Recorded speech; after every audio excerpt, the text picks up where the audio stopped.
మేము మాట్లాడలేదు అన్న అంటున్నారు, కానీ మేము మాట్లాడినాము, జరిగిన విషయాలు మాట్లాడినాము, టెండర్ విషయంలో ప్రస్తావించినాము. టెండర్లు తాత్కాలికమైనటువంటి టెండర్లు, షార్ట్ నోటీస్ల టెండర్లు వాళ్ళ పార్టీ వాళ్ళ అధికారం ఉన్నప్పుడు కూడా ఇచ్చారు.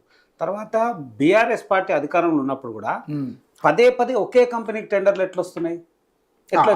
అది వీళ్ళు కూడా రేజ్ చేస్తున్నారు. అది ఎట్లా వచ్చినాయి అంటే వీళ్ళు ప్రమేయం లేకుండా ఏది రాదు, ప్రమేయం ఉన్నది, అది ఏ రకమైనటువంటి ప్రమేయం ఉంది ఎట్లా. దాని తర్వాత నిధులు మరలించే అంశంలో కూడా చాలా సందర్భాల్లో ఖచ్చితంగా గతంలో ఉన్నటువంటి బీఆర్ఎస్ పార్టీ మీద స్పందించి ఖండించిన దాఖలాలు చాలా ఉన్నాయి. అదొక అంతు. ఇప్పుడు కాంగ్రెస్ పార్టీ కోసం ఇది ముమ్మాటికి వాళ్ళు చేసినటువంటి తప్పునే వీళ్ళు కొనసాగిస్తున్నారు, ఎక్కడ ఇది లేదు. వారి దగ్గర అయితే వ్యక్తుల పేర్లు ప్రస్తావించాల్సిన అవసరం లేదు కాబట్టి ప్రస్తావిస్తలేం. కానీ ఒక కంపెనీ, ఒకటి 2-3 కంపెనీలు, ఆ 2-3 కంపెనీకి సంబంధించినవే డమ్మీ కంపెనీలా, లే వాళ్ళ కంపెనీలా, ఆ వ్యక్తులకు సంబంధించిన వాళ్ళకే పదే పదే బీఆర్ఎస్ హయాంలో టెండర్లు వచ్చినాయి. ఇక్కడ కాంగ్రెస్కి రాగానే ఈడ కూడా అదే జరుగుతుంది, సేమ్ రిపీట్ అవుతుంది.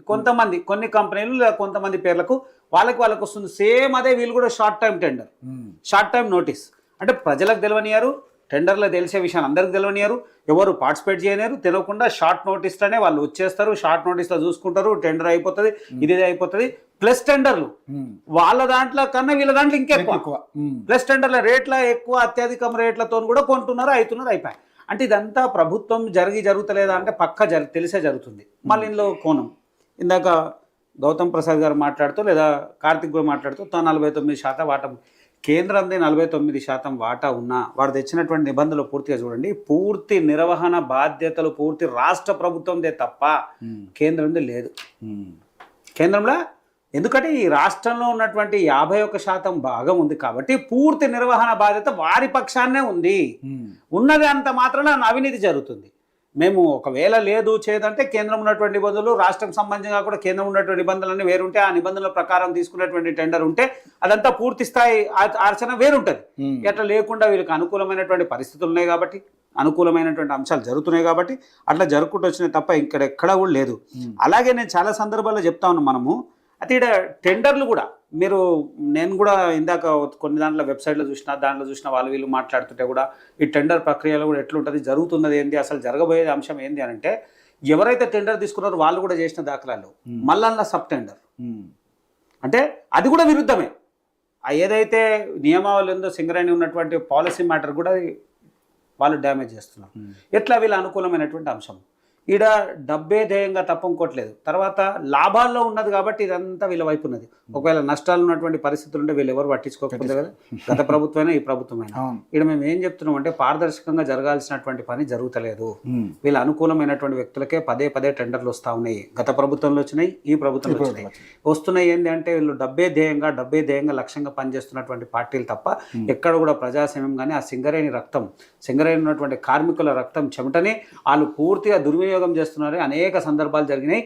మేమే కాదు, సింగరేణి కార్మికులు కూడా కోర్టుకు వెళ్ళిన దాఖలాలు కూడా చాలా. కోర్టుకు కూడా కార్మిక సంఘాలు కోర్టుకు వెళ్ళినాయి, నోటీసులు ఇచ్చినాయి, వాళ్ళ ప్రభుత్వాలు ఇచ్చినాయి, వీళ్ళ ప్రభుత్వాలు కూడా ఇచ్చినాయి. ఇంత అన్యాయం అంటే అన్యాయం. కనీస మౌలిక వసతులు అక్కడ ఉన్నటువంటి కార్మికులకు ఉండే వీళ్ళకి వేల కోట్ల రూపాయల లాభం ఉన్నట్లు చూపిస్తూ ఉంటాయి. ఎక్కడ పోతా ఉన్నాయి మన నిధులు, ఎక్కడ దుర్వినియోగం అవుతా ఉన్నాయి. ఇష్టానుసారంగా రాష్ట్ర ప్రభుత్వం, గత ప్రభుత్వం కానీ ఈ ప్రభుత్వం కానీ సింగరేణి ఆస్తిని తన పార్టీ ఆస్తిగా వాడుతున్నారు. పార్టీ సొంత ప్రయోజనాలకు వాడుతున్నట్టు, ప్రభుత్వ అవసరాలకు వాడుతున్నట్టు, ఎక్కడ యథేచ్ఛగా అంటే ఎక్కడ లిమిట్ లేకుండా వాళ్ళు ఇష్టానుసారంగా వాడుతున్నట్టు. ఒకవేళ నిధులు మరలించాలన్నా, నిధులు వాడాలన్నా కానీ మేము ఏదైనా మాట్లాడేమన్నా దానికి ఇంకో ఆప్షన్ తీసుకొని వస్తారు. ఇది ఇట్లా అది కాదు కదా. రాష్ట్రం ఉన్నటువంటి పరిస్థితిని రాష్ట్రం మాట్లాడే, కేంద్రం ఉన్నటువంటి అంశాలు వేరున్నాయి, రాష్ట్రం ఉన్నటువంటి పరిస్థితులు వేరున్నాయి. ఒకవేళ నిజంగా కూడా ఇలా మీరు చేయాలి అని అనుకుంటే అక్కడ ఉన్నటువంటి మౌలిక వసతులు లేనటువంటి పరిస్థితులు ఉన్నాయి. ఎంతమంది కార్మికుల కష్టార్జితమే ఆ డబ్బు, ఆ కార్మికుల కష్టార్జితంతో రాష్ట్రంలో ఖజానా నిండుతుంది. ఆ లాభాల్లో ఉన్నటువంటి సంస్థను కూడా వీళ్ళు దుర్వినియోగం చేసి రేపు నష్టాలకు వచ్చేటువంటి పరిస్థితులకు తీసుకొస్తున్నారు. ఎందుకు ఈ టెండర్లు, ఎందుకు ఈ వ్యవస్థ? పూర్తి వాళ్ళ అనుకూలమైనటువంటి వ్యవస్థనే. ముమ్మాటికే విచారణ చేయాల్సిన అవసరం ఉంది. భారతీయ జనతా పార్టీ మా కిషన్ రెడ్డి గారు చెప్పినట్టే దాని మీద పూర్తి స్థాయి విచారణకు మేము పూర్తి ఉన్నాం. తర్వాత వీళ్ళ దాంట్లో షరతుల్లో నేను గతంలో కూడా మీరు చూడండి, గత ప్రభుత్వం కానీ ఈ ప్రభుత్వం కానీ ఎక్కడ పెద్ద ఎత్తున మార్పులు జరుగుతూ ఉంటాయి. వేల కోట్ల రూపాయలు, సుమారు 6,000 కోట్ల రూపాయలు ఏదో 6 లక్షల కోట్లు అంటున్నారు, అంతకన్నా ఇంకెక్కువ అంటున్నారు. ఎందుకు జరుగుతున్నది అని అంటే తాత్కాలికమైనటువంటి వాళ్ళ 3-4 సంవత్సరాల పరిధిలోనే ఎంతవరకు రాబట్టుకోగలుగుతాం, రాబట్టుకునేటువంటి ప్రతి వ్యయాన్ని కూడా ప్రభుత్వం వదులుతలేదు. ఆ వెతుకుతా ఉంది. నిధులు అవసరమా లేదా పర్సనల్ నిధుల సేకరణ ఇంకోటి ముఖ్యమంత్రి గారు నిన్ననో మొన్ననో ఆయన మాట్లాడుకుంటాం సంపద ఆ విధంగా సృష్టిస్తున్నారంటారా? ఈయన మాట్లాడుతుండు నిన్ననో మొన్ననో ముఖ్యమంత్రి గారు ఎక్కడో చిట్చాటో జనరల్ ఎక్కడో మాట్లాడుతా ఉన్నారు. ఏమని, నేను వస్తేనే కొంతమంది భయపడ్డారు, నేను వస్తేనే ఇదైంది, నేను ఎవరిని కక్ష సింపుల్ అవి. నువ్వు కక్ష కాదు, చట్టం ప్రకారం చేయాల్సిన పని. తప్పు చేసిరని నీకు తెలుసు కదా. మేము కక్ష ఏం తీసుకోకు. గతంలో జరిగినటువంటి అవినీతి నువ్వు బయట పెట్టకుండా మళ్ళీ నువ్వెందుకు అవినీతి చేస్తున్నావు?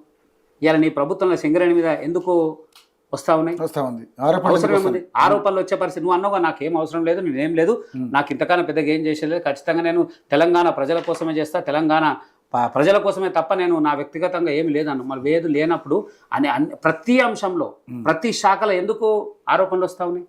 ఏ శాఖ వదిలేసి చెప్పండి. ప్రతి శాఖలో మీకు మళ్ళీ అదే గత ప్రభుత్వం వచ్చినటువంటి ఆరోపణలు ఇప్పుడు ఆరోపణలు వస్తా ఉన్నాయి.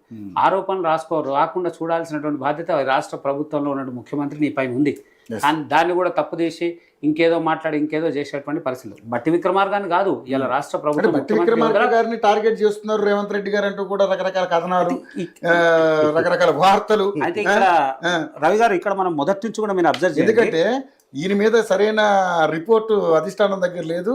నెక్స్ట్ ప్లేస్ ఎవరంటే బట్టి విక్రమార్క గారే ఉన్నారు కాబట్టి ఈయన్ని పక్కన తొలగించుకుంటే మనకు అడ్డు లేకుండా పోద్ది అనేది ప్లాన్ గా రేవంత్ రెడ్డి గారు చేస్తున్నారని చెప్పేసి రకరకాలుగా వార్తలు. అంటే ఇందులో ఒక 4-5 కోణాలు. నేను కొంతమంది సరే అది వాస్తవాలు ఎంతనో పక్క పెడదాం. ఎవరెవరైతే ముఖ్యమంత్రికి సమకాలికులు అన్నారో ఏదో ఒక ఉసుకులో చెప్పారు.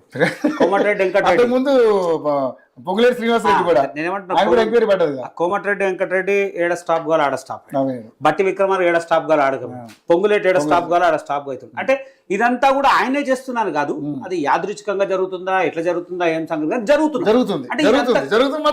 నేనేమంటున్నా ఇదంతా జరగడం ఒక ఎత్తు అయితే ఇక్కడ మొదటి నుంచి కూడా కాంగ్రెస్ పార్టీ అధికారంలో వచ్చినప్పటి నుంచి కూడా సరే అది ఈ పార్టీ అన్నదా ఆ పార్టీ అన్నదా, కుర్చీ దించుతామా, రేపే పోతాడా ముఖ్యమంత్రి, ఎల్లుండి దిగుతాడా పక్కన పెడితే సీనియర్ జూనియర్ అనేటువంటి అంశం పక్క పార్టీల నుంచి వచ్చినటువంటి అంశం ఉండే.